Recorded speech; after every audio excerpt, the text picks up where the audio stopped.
BNP জামাত যদি মনে করে এসব করে তারা ছাড় পাবে, তবে তাদের বলতে চাই কোনো ছাড় আওয়ামী লীগ দেবে না। আমাদের অস্তিত্বের প্রতি হামলা আসছে, হুমকি আসছে, এই পরিস্থিতির মোকাবিলা আমাদের করতেই হবে। সাধারণ শিক্ষার্থীরা কোনো দেশীয় অস্ত্র নিয়ে কেন রাস্তাঘাট দখল করতে যাবে, সহিংসতায় জড়াবে? এই আন্দোলনের নেতৃত্ব নিঃসন্দেহে অশুভ শক্তির হাতে চলে গেছে। আর সে অবস্থায় আমরা নিশ্চুপ থাকতে পারি না। আমরা বঙ্গবন্ধুর যারা সৈনিক, মুক্তিযুদ্ধের চেতনায় যে চেতনা আমরা ধারণ করি, লালন করি, বিশ্বাস করি, সেই চেতনায় বিশ্বাসীরা আমরা চুপ করে বসে থাকতে পারি না। আমাদের অস্তিত্বের প্রতি হামলা আসছে, হুমকি আসছে, এই পরিস্থিতির মোকাবিলা আমাদের করতেই হবে।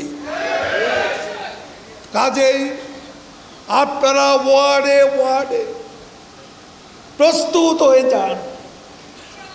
এখানে বেশিক্ষণ আপনাদের আমরা ধরে রাখতে চাই না। যার যার এলাকা যান।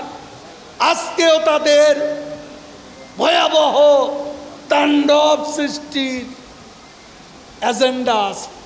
নগদের কাছে সব গ্রাহকই প্রিয়, তাই তো সারা দেশে ক্যাশ আউট চার্জ সবচেয়ে কম। বিধ্বংসী এজেন্ডা আছে। এখানে শুধু পুলিশের শক্তি নয়, আমাদের দলের যে শক্তি বাংলাদেশে মুক্তিযুদ্ধ করেছে, যে শক্তি শেখ হাসিনার নেতৃত্বে গণতন্ত্রকে শৃঙ্খল মুক্ত করেছে, সেই শক্তি হচ্ছে বাংলাদেশ আওয়ামী লীগ। আমাদের এই শক্তিকে আজকে কাজে লাগাতে হবে, যার যার দায়িত্ব নিষ্ঠার সঙ্গে পালন করতে হবে।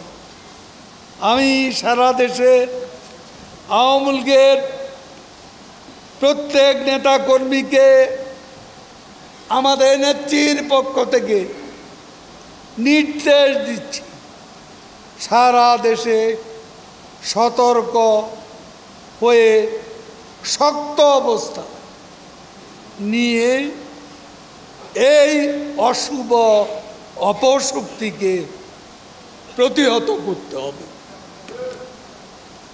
কোনো অপশক্তির সাথে আপোষ করা যাবে না। মুক্তিযুদ্ধের চেতনা বিরোধীদের আমরা কোনো ছাড় দেব না। ঠিক আছে? আমরা কোনো ছাড় দেব না। স্বাধীনতা বিরোধীদের আমরা কোনো ছাড় দেব না। বিএনপি জামাত যদি মনে করে এসব করে তারা ছাড় পাবে, তবে তাদের বলতে চাই কোনো ছাড় আওয়ামী লীগ দেবে না।